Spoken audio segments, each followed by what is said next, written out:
Hey everybody, this is Chad Kaler, field agronomist for Beck's Hybrids in East Central and Northeast Illinois. Today I want to provide some important reminders regarding layering herbicide residuals, specifically in soybeans. As we think back to whenever we had some soybeans being planted in the area, some areas did start with soybean planting this year that week of Easter. So April 10th through the 15th, there was a good amount of acres planted to soybeans.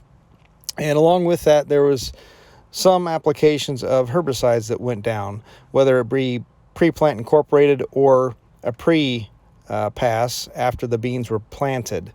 And usually we tend to say that soybean herbicide residual products have a life expectancy of good weed control for about 3 to 4 weeks.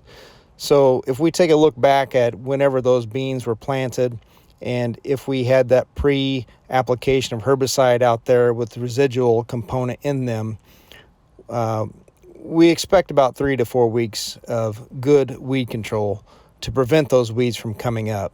And that's if we had a decent activating rainfall event of around a ½ inch.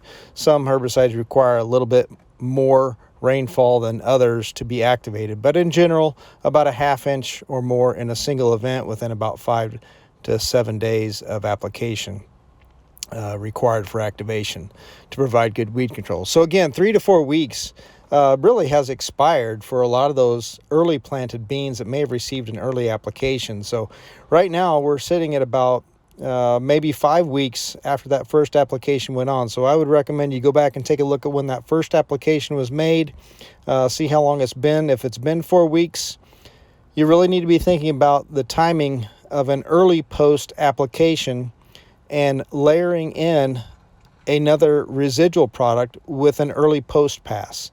Now, I know a lot of us tend to think about, waiting for weeds to come up to be considered a post pass, but let's think about a very early post pass where we can use lower, normal rates of, say, something like Liberty tank mix with glyphosate, and then layering in that herbicide residual component, which is going to help prevent those weeds from emerging.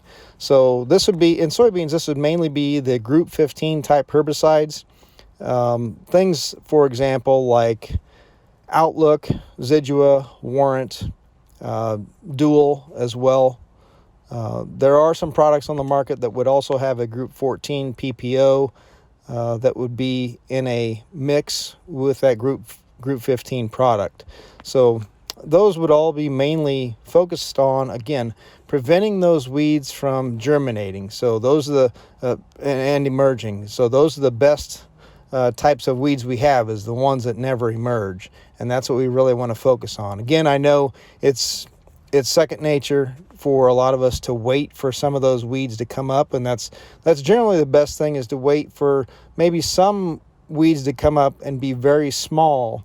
But if you think about how much resistance that we're dealing with today, especially when it comes to water hemp populations and the herbicides that we're using, specifically on the post activity side with Liberty and Roundup, we have a lot of resistance.